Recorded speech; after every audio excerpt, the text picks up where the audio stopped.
Hello, you wonderful people, and welcome to another episode of Not Too Comic Book. This being your show, I'm going to talk about TV shows that are adaptations of comic books. For today's episode, I'm going to talk about the latest episode of Supergirl. A great episode, a lot of really interesting things went down in this episode, so let's break it down.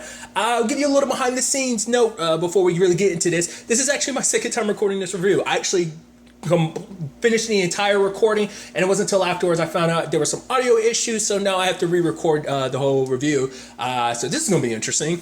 But nevertheless, like I said, a lot of great things went down in the episode. I should also bring up what was kind of my initial top point in your initial review was the fact this episode was directed by Melissa Benoist, which I think is kind of dope. Because I like when actors are able to do that, when they have the opportunity to direct like the show they're in or whatever. Because obviously, I feel like I never take the opportunity to really take notice of that. I feel like I should do that more often. Because I don't know if I talked about it, because I know Katie Lotz did it at least once or twice this season alone. Because I was an episode she was in barely, she directed that said episode. So I feel like I should take more notice of stuff like that. But nevertheless, I really like this episode because I love episodes where you get to see this is an entire episode dedicated to show you how much of a good villain Lex Luthor is. It shows you he's had his hands in every little avenue of everything that's going down post-crisis. He's had this little his grubby little fingers in. Because I like the cold open. We see him standing over Margot's dead body. All those people he saved from her. They're like, oh my God, Lex Luthor saved us. He's such a good guy. And Kara's like, what? Lex Luthor, the good guy, the hero? So like, what? No, this doesn't make any sense. He's got to be behind all this. And it's like, that's 90 days after post-crisis. We rewind it day one after crisis. Wait, what? This is the new reality I'm in. Oh, great, I'm a hero. Not only did I didn't just save the world, I created a new one. It's like, shut up. You literally had some parts to do with it. That was mainly on Oliver. I mean, granted, to be fair, the Paragons all played their part and everything, but it was more so Oliver / Spectre that kind of did that, but you played your part too. But it's of course. But nevertheless, it's interesting finding out every little avenue. We know he was doing everything he did with Leviathan, trying to orchestrate his plans and everything. But to see everything done from the perspective of even with everything that the heroes did, he was a part of he planned everything down to the minute detail. Things were meant to happen in a certain point in time. The heroes were only supposed to get certain information at a certain point in time. Because later on, it's William's NSA buddies. It's no, he set that up so that William got the information at certain times because he's playing both sides against each other. He's trying to use Leviathan as a means to get closer to them, but he's also using the heroes they're getting closer to figuring out what you're up to. You're going to need my help to kind of orchestrate, figure things out. So it's interesting because obviously, we go back to when Lena told him the truth about it. Well, first and foremost, the fact is he talked to his mom, and his mom's handling the news pretty well. He's I literally told you there was a multiverse that's completely gone now, and this is a new world, and you're just taking it nonchalant. And she's well, the fact of the matter is, if the mom that you had cracked under the pressure of hearing all of this, then hey, you got an upgrade because obviously I'm handling this, with stride. And so she's basically talking about the fact is, because obviously he's yeah, first thing we're going to have to do is destroy those Kryptonians. And she's the fact of the matter is you're on good terms with Kryptonians, kind of put that aside. You want to take down this Leviathan, do that. So obviously Lena ends up telling Lena okay, well, letting her find out about everything crisis related and everything from the original timeline and everything. So she ended up informing him about Leviathan, and we get that conversation where he's what the hell is a Leviathan? And it's oh yeah, Eve, she was manipulating you. She was working with them the entire time. You want to act so smart and so awesome and everything, but you didn't see them coming. And it's all right, you can gloat all you want, sister. You're 100% right. I didn't see Leviathan coming, and that was my mistake. He's but I'm going to rectify that now. And his plan to take them down involved him finding out all he could about Eve in this world. Maybe her motivations were different in the previous Earth 1, but in this Earth Prime, who knows if they're completely different. Because obviously Andrea's situation is different. And I don't know if I noted that in the episode where we saw Andrea talking to her, and she's oh, get right on that, Miss Rojas. And I'm I don't know if it clicked in my head at that, because I think at that time I was still what? Oh, Eve, Hope, how's that happening? And it's I don't know if I corrected myself at that time. Like I said, I don't want to give myself too much credit. I don't think because I was still wondering oh, how did but the fact is we're dealing with a new time. We're dealing with a new world, kind of on borderline a new timeline where it's oh, this is an Eve that never became Hope because she was never close to Lex in this world like she was in the original. Leviathan never put her in that position, so she was never in a position where Lena would turn to her to become her new hope in this battle against Leviathan and everything. So on and so forth, right? So there's all of that. And then so him going to her being like, oh, like, I mean, 'cause we do find out her motivations for being a part of Leviathan. I mean, to be fair, it's kind of the same motivation. They just manipulate you and kind of force your hand. It's like they killed her dad because she said no. And it's like, if you continue to say no, we'll kill your mom. So to protect her mom, she became their assassin. And Lex is like, oh, you don't have to worry about that. Work for me. I'll help you take down Leviathan. And you won't ever have to kill for them. And he pulls a trigger on the guy that she was sitting there to kill. He's like, I'll do it for you. And it's so interesting because like Lena had told him like, oh yeah, he manipulated you. And now he's doing the same. So it's almost like his little micro payback for her manipulating him. I mean, granted, she serves a purpose because she acts as kind of his insider to Leviathan.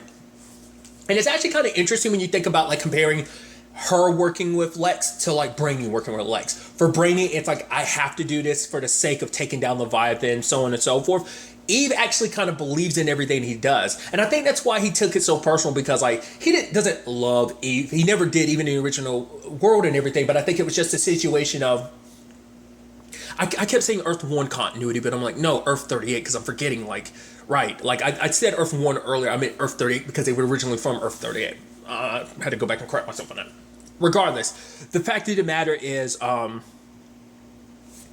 he would have never loved her because it almost seems like Lex is incapable of love. The fact of the matter is, but he found someone he thought believed in him truly, and to find out, oh, she was lying. And the fact is she was manipulating you, lying, sure, whatever. But the fact is you were working for someone else manipulating me, and I wasn't smart enough to catch it. That's what pisses him off, because he has to always, I have to be the superior intellect. I always have to be on top. It's kind of his thing. But like I said, finding out like him manipulating everything to the guy that Alex fought in that virtual world, the dude that was getting revenge because his wife was cheating. The alien lady, Amy, who was getting revenge for her husband who killed himself. That lady, like, she was trying to bring down Obsidian. Like, he was involved in that. Like, every little minute thing was him kind of pushing forward this narrative of helping them while also doing his own thing. It was wild. And then we get to the territory of Lena being like, oh yeah, like, Kara, I'm sorry about what happened to Jeremiah. Like, obviously, like, I've lost my mom, when I was young, but the fact of the matter is my loss can't compare to like everything that you've lost. But the fact is, this book, it helped me through that, obviously dealing with that and all the Luther stuff. And Kara's like, hey, this helps you with all the Luther stuff. It's going to be a great asset to me. And they kind of laugh about it. And I'm like, oh, they're building a bridge. I didn't expect that scene to turn out the way it did. But Lex, not too happy about it. And my thing is, what I'm curious about is Lex doing that just because we're Luthers, we're above these Kryptonians, because obviously he deeply, deeply hates Kryptonians. They're literally at the heart of everything that he does. But the fact of the matter is, it's like, do you really just want Lena to kind of like, is it because he always talked about Lena kind of being his equal now. He used to look down upon her, but now it's like, oh, you're my equal. Is that really true? Or do you want her to think she's your equal because that will kind of make her feel better and make her actually more easier for you to manipulate? That's what I'm curious about. Is it still about you being superior to her? Even your mom being like, wait, you're so butthurt about this. Why? You have your plan about taking down Leviathan and you're up here trying to find out a way how to destroy the Kryptonian. But for him, it's like, it starts here with an apology. Then they go out for coffee and then they're playing Pictionary. He's like, I won't let that stand, So it's like, you are getting this butthurt about it. But once again, he's a control freak. He wants everything under control. He wants everything under his control. He wants to be the hero, because no one wants to be the villain of the story. No one thinks they're the villain of the story. Not someone as egotistical and narcissistic as him, because he believes, I'm doing the right thing. I'm crazy, yeah, but I'm doing the right thing. So he concocts a plan that lets him do all that he needs to do with the whole Leviathan situation, while simultaneously destroying Lena and Kara's potential repairing of their relationship. That involves him telling Brainy, you're trying to find those people. Oh, there's a Q wave and stuff like that. It's like, well, there's one way to find them. Myriad. I was like, oh, that's not a good idea. And the fact is, Brainy wasn't able to see, because Brainy kind of saw through it initially, being like, the fact, not that specifically, but he saw through the fact is that, like, Lex definitely has his own motives. Like, you weren't taking down Leviathan, but, like, at the same time, you're bidding from this. But Lex is like, what? No, what are you talking about? Oh, you crazy.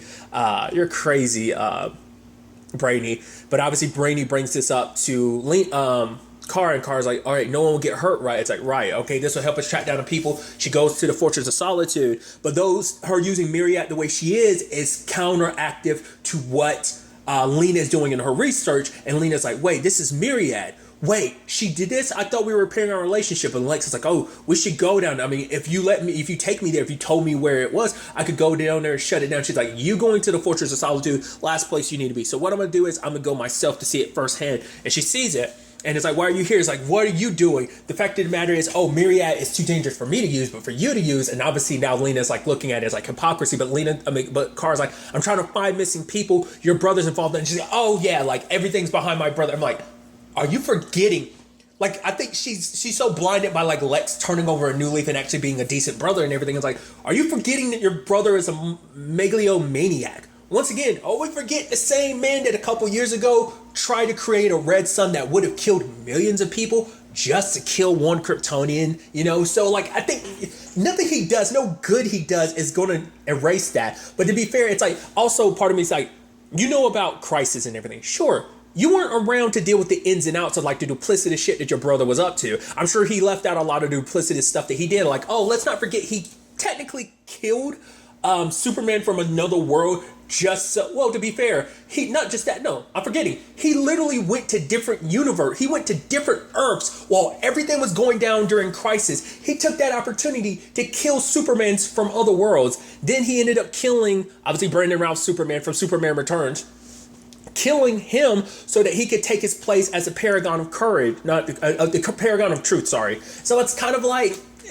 you know, but once again, you don't know the ins and outs of what your brother did. Everyone else who remembers Crisis knows, like, especially all the Paragons, they were there to witness all that he was doing, you know, especially Kara is well aware of all the duplicitous crap your brother was up to, but it's like, maybe she was. So that's why I'm like, why are you willing to give him a second chance? Like, that's, I mean, and to me, that's also the beauty of what John Cryer does, like, as, Lex Luthor. It's like the fact is he's the villain you hate. You're like, oh, you're such a manipulative piece of shit. I hate you, but I love that I hate you. Like, to me, that's the good hallmarks of a villain. And to me, I talk about the fact is that he's got this like sliminess to him, but he's also got this like almost like psychotic level charm. And I think that's what John Cryer does a really good job of balancing. And I said this in the original review, but I'm gonna bring it up here. I even made comparisons to John Cryer as Alan from 2.5 Men. That if you really break it down on a psychological level, you can actually compare Alan to Lex Luthor. It's crazy when you think about it, but like, I mean, I haven't watched every single episode of 2.5 Men, but I've seen a good chunk of them, like, a while back.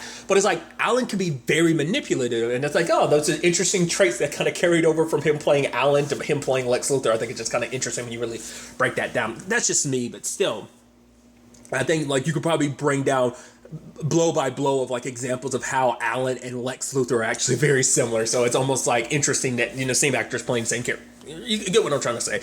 I'm sure there's a lot of like depth and psychological analysis you could do on that, but nevertheless.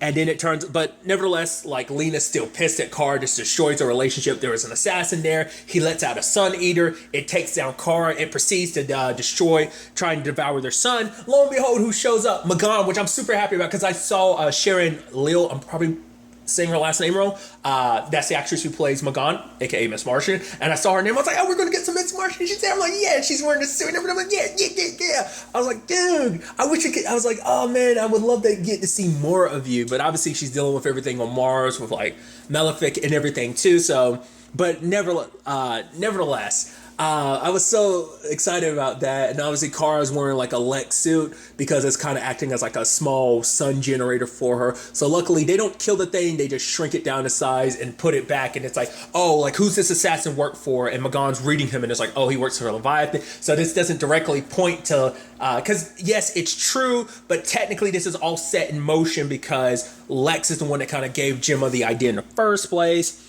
And now it's just kind of like in one fell swoop, Lex kind of got everything that he wanted, you know? Because it's interesting, like, you know, I'm like a little all over the place, so I do apologize. I think I'm always all over the place, but I think it's also just a byproduct of once again having recorded this twice. Once again, it is what it is. But the fact of the matter is, because I kept thinking like it was weird that Leviathan had that glitch that would like put people in that trance. I'm like, what purpose does that serve you? And it's like, it doesn't serve them. It was actually Lex, because Eve detected the glitch initially, but Lex was like, no, that was there on purpose because this is going to be their way to use that the code from Toyman, that immortality, and kind of reverse engineer it as a means of attacking Leviathan and getting rid of their immortality.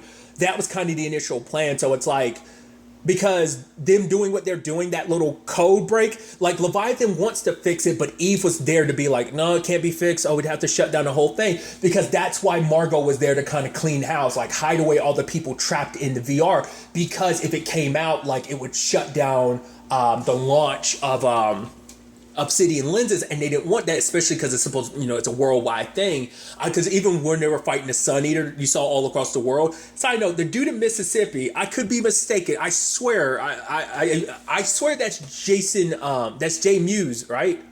I think it is. I could be mistaken. Obviously, Jay for playing. Because his name Jason Muse. Is it Jason Muse or is it Jace J Muse? I think it's Jason Muse, right? But the actor who plays Jay from Jay and Silent Bob, which is interesting because obviously this is actually his first appearance in the Arrowverse. He actually made a cameo appearance in an episode of Flash. I don't remember which one it was, but I remember like, yo, that's freaking Jay. That's crazy. Well, because I want to say Kevin's made appearances, because I know he's directed episodes of The Flash and Supergirl, but I feel like I vaguely remember him actually making a cameo appearance or two. Maybe I'm mistaken. I definitely know Jay did, but I don't remember if Kevin did. But regardless, I just thought that was dope. Granted, I could be wrong about that, but still, I'm fairly certain. I'm like 90% sure that was him, but like I said, I could be mistaken. If it was him, that was so dope. If it wasn't, I look like an idiot, and it is what it is. But nevertheless, so it's just because their whole plan is to get everyone on that device, and then because she is the god of technology, which I'm blanking because that's Gemma's whole thing. She's she's basically like a technological god. But the fact of the matter is, it reminds me of because there's a tech god in American Gods. I'm blanking on her name because in season 1 she's played by Gillian Anderson. But obviously it's a different actor that plays her in season 2 because she's like a different version of herself. That was like her old school. This is her new school, but I'm blanking on her name, what her name was. But regardless, it kind of reminds me of, like, Gemma kind of reminds me of something like that. Obviously, Gemma wasn't too happy about, like, oh, Margot is dead. You sacrificed one of my people. It's like, in the grand scheme of things, she's fine with it because it kind of served its purpose because it pulled their team away from looking at them. Like, obviously, Kara's still, like, and John are like, no, there's something more. Lex, you're not the good guy. But even him's like, oh, like, what? Oh, you mean Leviathan's behind us? The group I warned you about that you said, but it's like, instead of fighting me this entire time, we should have been working together. It's like, shut up, you slimy bastard. Like, oh, look at you manipulate, like, forever the puppeteer, the marionette, It's like, you're so good at that. It's like, I mean, like I said, I've never, like, this because this isn't the first time like they've done an episode dedicated. They did one last season showing he had his grubby little fingers and literally everything going down. I feel like they took that and they injected it with steroids in this season, showing like, man, coming back from Crisis, he was on a whole other level now,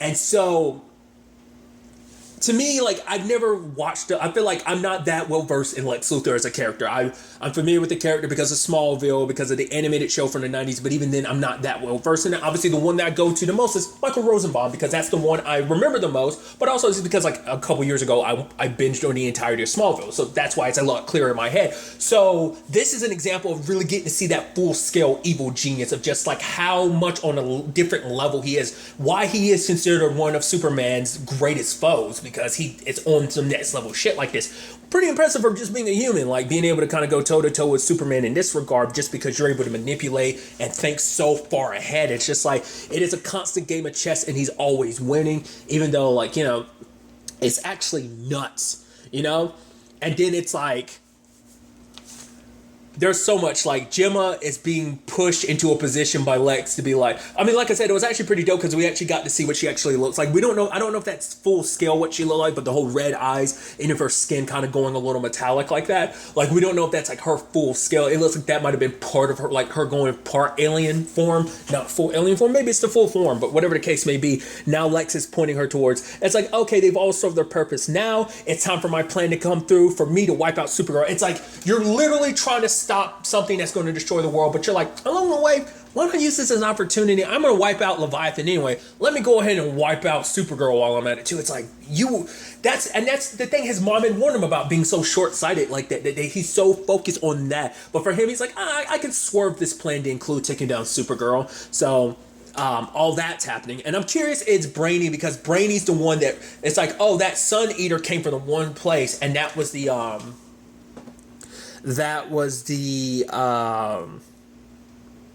Fortress of Solitude. But then it's like, well, how did it get to the Fortress of Solitude? Lena, unbeknownst, let it in. But the argument could be, well, Lena got here, Leviathan's just keeping an eye on Lena, blah, blah, blah, bam, bam. Like, that could be the argument, you know? But I don't know if Brainy's necessarily going to put two and two together. Like I said, he's already got his suspicions of that Lex is doing things of his own volition, that he has his own plans in place and stuff like that. But still, it's still interesting that all the Brainies are so short-sighted. Like, yeah, Leviathan's this dangerous thing, but the fact is, keeping your team in the dark while also basically putting Lex in a position where he can be in this powerful position. Because even Eve says it later on, you're worse than Leviathan. He's like, no, I'm better. Because he dropped the bomb on her, like, oh, I don't love you. Like, oh, you got dinner? Like, oh, this day dress stuff. He's like, oh, you gullible idiot. He's like, oh, like, basically, I've been manipulating you the entire time. You got me on Earth 38, but you weren't going to get me in this one, so... And she's like, I don't understand. It's like, oh yeah, like you were a necessary tool to this whole situation. So I've been playing you the entire time. Also, let me break down some facts for you. Remember those Mossad agents I said, oh, they're there to protect your mom and everything from Leviathan? You don't have to worry about it. Leviathan's not coming after your family. I am. Because those Mossad agents are just waiting to pull the trigger on your mom. So if you betray me, your mom's dead. Also, that person I told you to kill, could we get the reveal, because we got it early in the episode, oh, you're the one that killed Jeremiah. But even I was like, Jeremiah didn't have any connections to Leviathan, did? I mean, we know he was part of Cadmus and stuff like that, but it's like, I was like, did they use him as an assassin to kill her? But it's like, Cadmus has no connection to Leviathan. I was like, that's why I was confused. And it's like, oh no, I lied. I'd never actually bothered looking for the guy that actually killed your dad. So I told you, this guy killed your dad, and guess what? You killed Supergirl's dad. I've got video of it. So last thing you want is for me to give this to her, and you don't want to be on the other side of her. Laserbeam said that's no place you want to be. So it's like he really crosses his T's and dots his I's, because it's like everything went according to plan on so many levels. Like I said, it's crazy the full scale of what he was able to accomplish. And yeah, it takes a full episode to dissect everything, because it's like, yeah, you take what we know, but then you elaborate on what we thought we knew and elaborate on it more, and also filling us in on like, oh, he was part of this, and this. This is how it all ties together. And to think about, the fact of the matter is, he got this far in couple like months is pretty damn impressive. Once again, it's been 90 days since Crisis, so that's interesting. Well, post-Crisis. So that's a lot of interesting, stuff to kind of, take away from this whole situation. And, once again, like, none are the wiser about what he's up to. Like, I wonder, does Lena think too much? I wonder, is Lena going to piece it together of like, oh, that sun thing coming up at the same time? It's like, oh, and once again, is her and Kara going to talk about the fact is that creature followed you? She's like, what? Wait, Lex told me to go there. Like, are they going to put that together? Probably not, because they're not on the best talking terms right now. So they were making progress, but now they're back to stage one with like where they are at odds with each other. I mean, so playing, Lex just played on what was already like the foundation of their relationship being corrupted already. And he just kind of did one little like precise strike and knew exactly what to do to kind of make it all crumble again. And so, he's gloating to his mom like, oh yeah, it all worked out and I did it my way. But that's the thing. I'm so curious to see, I get the feeling like everything's not going to go according to plan, because he threw this little like curve into his plan, like, oh, it's accounted for and everything like that. But even he admits that there are certain things he didn't foresee. Even the whole Lena apologizing to Kara, he didn't see that being a byproduct. I mean, to be fair, you killed Kara's, Earth dad and everything. So that situation, you kind of helped create that situation, but he kind of undid it. But it's like, your undoing it makes you wonder, like, you threw that little wrench in your operation. Like I said, you curved it and made it part of the plan and everything, but still it's like, that might be your undoing. I mean, especially if the whole Gemma thing doesn't work out to your favor. Like, to be fair, she's not the first person under Leviathan that's taken a crack at Supergirl and walked away unvictorious. So it's like, there's no guarantee Gemma would too. I mean, not unless this is him kind of going twofold, like, oh, maybe if I'm lucky they'll destroy each other. But I'm sure the whole point is to have her destroy Supergirl, while he's also doing his whole thing with Leviathan, whatever the case may be. At the very end, we see him go like, hey, I'm going to go to the Fortress of Solitude now. At first, he was like, I'm not going to forget it. And lo and behold, he's there, which I guess Lena never thought to herself, oh, he's tracking my location. Like, she was just so heated at the time. I guess she didn't think too much. Like, once your emotions get flooded and everything, like, you kind of lose sight a little bit. So she probably never thought about that. It's like the question then becomes like, well, what does Lex do? I'm sure he's going to destroy the Fortress of Solitude, which is sad what that represents, because that was, at the time, it was Clark's only history of his people. It was his only ties to it. It was kind of like one of the only things Kara had left, for people as well, was access to that. So it's like if they destroy that, it's like destroying a part of their... But I mean, obviously the conversation between Clark and Kara during Crisis about like, basically Krypton, even if it's gone, like it's still there with them. As long as they live, Krypton will always survive in some shape or form, So, I don't know. It's just... I'm curious to see kind of where that goes, and who learns from this situation of like because this is kind of a very complicated web that Lex has weaved, and I'm curious to ultimately see where all of this ends up taking us going forward into the next episode. But really, that's all I'm going to talk about. Till the next time we meet, be happy, be safe, live life to the fullest, and enjoy it. Good day and goodbye.